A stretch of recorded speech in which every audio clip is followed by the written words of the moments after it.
조합제 TV 시청자 여러분 안녕하십니까. 2019년 9월 6일 저녁 6시입니다. 오늘 있었던 가장 중요한 기사는 조국 인사청문회가 아닙니다. 한겨레 신문 기자 31명이 한겨레가 부끄럽다는 제목의 성명서를 발표를 했습니다. 조국 비판 기사를 삭제한 데 대한 반박입니다. 이 내용이 아주 중요한 역사적 의미를 저는 담고 있다고 생각합니다. 제가 역사적 의미란 말을 잘 쓰지 않는데 그것은 조국 게이트를 계기로 해가지고 대한민국에서 문화전쟁, 사상투쟁이 벌어지고 있습니다.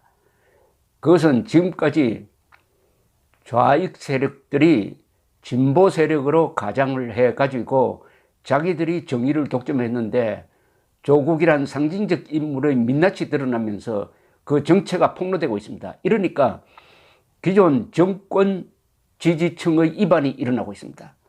학생들이 촛불 시위를 하고 있습니다. 20대의 여론이 급변하고 있습니다. 반문재인으로. 그리고 그동안에 이 정권의 주구 역할을 해왔다고 지탄받았던 검찰이 조국 씨를 향해서 수사를 하고 있습니다.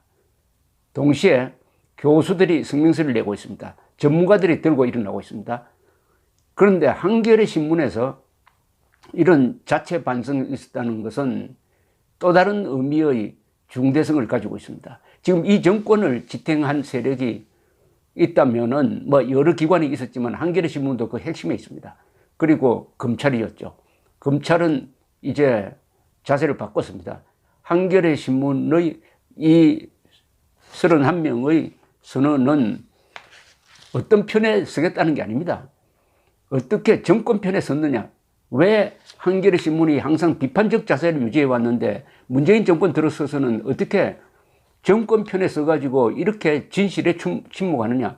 더구나 조국 사태에 대해서 지금 제대로 보도하지 않음으로써 얼굴을 들고 다닐 수 없다. 이런 울분을 담아서 쓴 내용의 주된 방향성은 저널리즘의 원칙으로 돌아가자는 겁니다. 저널리즘의 원칙은 권력에 대한 비판입니다.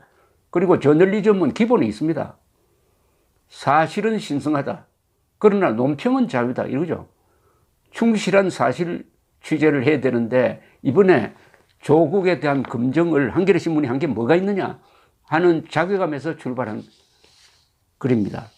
저는 한겨레 신문을 매우 비판적으로 보는 사람으로 알려져 있습니다. 그러나 한겨레 신문이 언론인이라는 점을 저는 한 번도 놓친 적이 없습니다. 한겨레 신문은 그래도 언론입니다.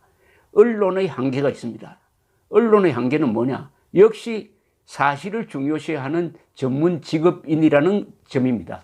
그런 점에서 저는 한겨레 신문이 잘한 점을 기억합니다. 최근에 JTBC가 앞장서 가지고 김용장이라는 인물을 앞세워 가지고 전두환 보안사령관이 1980년 5월 21일 광주에 내려가서 사격명령과 관계된 회의를 했다라고 허황된 주장을 할 때 모든 언론이 따라갔지만은 유일하게, 아마 제 생각은 유일할 겁니다. 전두환 전 대통령 측 대변인 역을 맡고 있던 민정기 선생의 이야기입니다. 유일하게 자기한테 전화를 걸어온 사람이 세 언론사가 있었는데 그 중에 하나가 한겨레 신문이고 한겨레 신문은 전두환 측의 반론을 썼더라는 겁니다.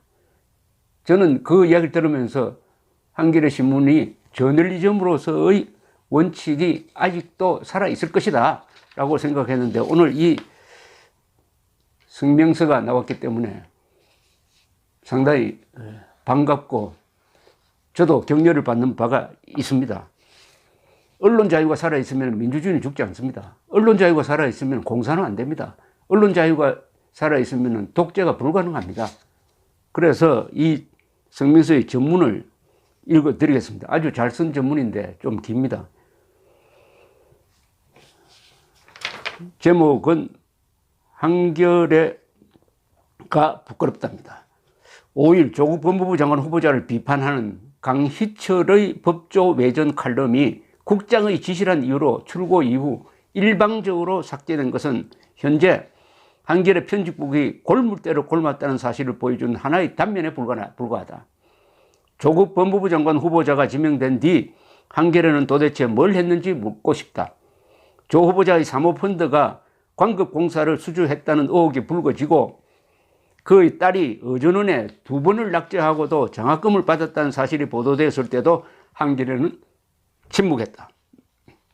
2017년 문재인 정권이 들어선 뒤 한겨레의 칼날은 한없이 무뎌졌다. 인사청문회 검증팀은 문재인 정권 1기 내각 이후 단 한 번도 만들어지지 않았다. 취재가 아닌 감사기에 급급했다. 장관이 지명되면 TF를 꾸리고 검증에 나섰던 과거 정부와는 전혀 달랐다.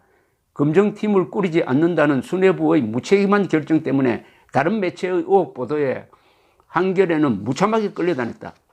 후보자에 대한 제대로 된 검증도 잘못된 의혹 제기에 대한 추가 취재도 이루어지지 않았다. 이뿐만이 아니다. 법조팀의 선후배들은 의혹 제기 기사를 쓸 때마다 기사가 일방적으로 톤 다운되고 제목이 바뀐다고 호소한다. 디지털 부문에는 심심찮게 현 정권의 비판적인 기사는 한겨레 공식 SNS 계정으로 바이럴하지 말라. 특정 기사는 한겨레 프론트 페이지에서 보이지 않는 곳으로 내려라는 지시가 내려왔다. 조국 의혹을 정리하겠다는 영상팀의 발제를 에디터가 직접 자르는 일이 벌어지기도 했다. 30대 정치를 말하다 라는 토요판의 커버 스토리 기사 역시 국장의 지시라는 이유로 미뤄졌다. 조국 후보자 반대 집회에 참석하여 청년들의 박탈감에 대해 발언한 청년 정치인이 등장하기 때문이었다. 현 정권이 들어선 뒤 한겨레가 그간 보도했던 내용을 복귀해보자. 김태우 수사관의 폭로로 불거진 청와대 특별감찰관 비위 의혹, 신재민 전 기획재정부 사무관 폭로 사건 등 현 정권에 부담이 되는 사건들은 타 언론에 견주어 적극적으로 사실관계를 취재해 보도했다고 자부할 수 있는가? 만약 그렇지 않았다면 이유는 무엇이며 누구의 책임이라고 생각하는가? 혹시 적극적으로 취재해서 보도하면 안 됐다고 생각하는 것은 아닌가? 타사 기자들은 손발이 묶인 한겨레 기자들을 공공연하게 조롱한다. 내부에서는 한겨레가 신적폐 구태 언론이라는 자주 섞인 이야기가 나온다. 문재인 정부가 들어선 뒤 민주당 기관지라는 오명을 종종 들었지만 이 정도로 참담한 일은 없었다. 박용현 편집국장뿐만 아니라 국장단의 책임도 함께 묻는다. 국장단은 현 정권에 대해 비판적인 보도를 하지 못하는 상황을 적극적으로 방기했다. 주니어 기자들 사이에서는 인사청문회 TF가 있었다는 이야기를 마치 도시 전설처럼 듣고 있다는 자주 섞인 우스갯소리가 나온다. 과연 이런 보도 참사가 일어나기까지 에디터의 역할은 무엇이었나? 타사 보도를 묵묵히 지켜보기만 하다가 관련 출입처에 있는 기자에게 너무 안 썼으니까 한번 모아서 쓰자는 것이 에디터가 할 말인가? 조 후보자의 행위 중 과연 위법이라 할 수 있는 행위가 있느냐는 데스크의 질문은 절차적 불법은 없었다는 조 후보자의 비언과 비슷하다. 합법의 울타리 안에서 소외되고 차별받는 이들에게 주목해온 한겨레가, 사회적 공정성과 정의를 외쳐온 한겨레가 위법하지 않으니 기사화하기 어렵다는 변을 하고 있다. 일말의 부끄럼조차 느끼지 못하는 국정단의 분노를 금치 못한다. 현장에서 조국 보도에 대한 항의가 제기될 때마다 밀실과 같은 유리방에서 어떤 논의가 오갔는지도 묻고 싶다. 50대 진보 기득권 남성을 대변하기 위한 신문으로 전락했다는 비판에 대하여 국정단은 심각하게 고려해 본 적이 있는가? 이게 아주 의미심장하네요. 50대 진보 기득권 남성을 대변하기 위한 신문이 아니냐? 50대 진보 기득권, 60년대 태어나고 80년대 운동권이었던, 그러나 지금은 기득권 세력이 된 사람들을 대변하는 신문으로 전락한 게 아니냐? 무시무시한 도전적 발언입니다. 50대 진보 기득권 남성을 대변하기 위한 신문으로 전락했다는 비판에 대하여 국정단은 심각하게 고려해 본 적이 있는가?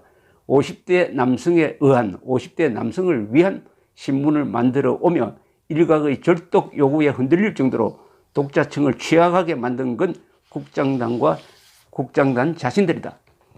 국장과 국장단의 무책임한 결정은 무능력도 함께 남겼다. 제대로 된 검증을 못해본 탓에 검증의 기본 작업인 등기부 등본 한 번 떼어본 적 없는 주니어 기자가 허다하다. 10년 뒤, 20년 뒤에 권위적인 정부가 들어선다면 지금의 주니어 기자들이 한겨레의 존재감을 증명해낼 수 있을 것이라고 보는가? 당신들은 조국을 지키는 게 아니라 회사 행위를 하고 있는 것이다. 후배 기자들이 취재에 영향을 기를 수 있는 기회를 선배 기자들의 정무적 판단으로 무참히 짓밟았다. 후배들에게 왜 이런 연판장을 돌지 않느냐고 물었던 선배들은 지금까지 뭘 하고 있었는지 되묻고 싶다. 더 이상 우리 땐 이런 취재도 했지라는 말은 하지 말라. 이는 회사 내 세대 착취라고 불러도 무방하다. 대체 어떤 절독이 두려운가? 안일한 보도를 비판한 독자도 적지 않다. 정론직필해야 할 한겨레가 어쩌다 관제 언론이 되었느냐는 전화를 받는 일도 있었다. 특정 집단의 독자 의견만 선택적으로 대표되고 있는 것은 아닌가? 2030 취재원들은 우리가 이렇게 분노하는 것 한겨레에 나갈 수 있겠어요? 한겨레는 정권 비판 제대로 못하지 않나요? 라고 의심을 표한다. 2030 세대로부터 외면을 당하고 있다는 자가 비판입니다. 30년 전 한겨레의 창간사를 다시 읽는다. 한겨레 신문은 결코 어느 특정 정당이나 정치 세력을 지지하거나 반대하는 것을 목적으로 하지 않을 것이며 절대 독립된 입장, 즉 국민 대중의 입장에서 장차의 정치, 경제, 문화, 사회 문제들을 보도하고 논평할 것이다. 그토록 강조하는 한겨레의 논조가 대체 무엇인지 묻고 싶다. 정권에 따라 대상이 누구인지에 따라 검증 기준과 수위가 변하는 것이 바로 한겨레의 논조인가? 일부 586 진보 기득권 남성의 목소리만이 한겨레가 말하는 국민인가? 사회의 불평등과 불공정, 지도층의 위선을 어떤 언론보다 앞서서 날카롭게 비판해온 것이 한겨레가 고집스럽게 지켜온 논조 아니었나? 정치, 경제, 권력에서 독립된 언론이라는 것이 창간 이후 그토록 자랑스럽게 목소리를 내온 송건호 정신 아닌가? 한때 우리에게 한겨레는 저널리즘과 동의어였다. 우리는 오늘 한겨레의 존재 이유를 저널리즘의 가치를 함께 잃었다. 검찰개혁에 대한 보도도 공정한 인사검증도 한겨레가 할 일이다. 어설픈 변명으로 일관하면서 조국 지키기에 나서지 말라. 이때 조국은 우리나라가 아니고 조국 후보를 말합니다. 절망적인 마음으로 이거를 써내려가는 이유는 그럼에도 희망을 가지고 한겨레를 바꿔보기 위해서이다. 지금이라도 잘못을 인정하고 언론으로서 역할을 다 하자는 것이다. 더 이상 우리를 부끄럽게 만들지 말라. 기자의 이름으로 언론 자유를 억누르겠다면 떠나라. 기자의 이름으로 언론 자유를 누르지 말라. 언론 자유를 기자가 누르면 어떻게 됩니까? 그러나 모든 언론 자유의 제약은 내부로부터 옵니다. 알아서 긴다는 뜻이죠. 앞선 선배들처럼 청와대로 여당으로 가라. 한겨레와 언론 자유 그리고 당신들이 말하는 정의는 우리가 지키겠다. 이에 우리는 요구한다.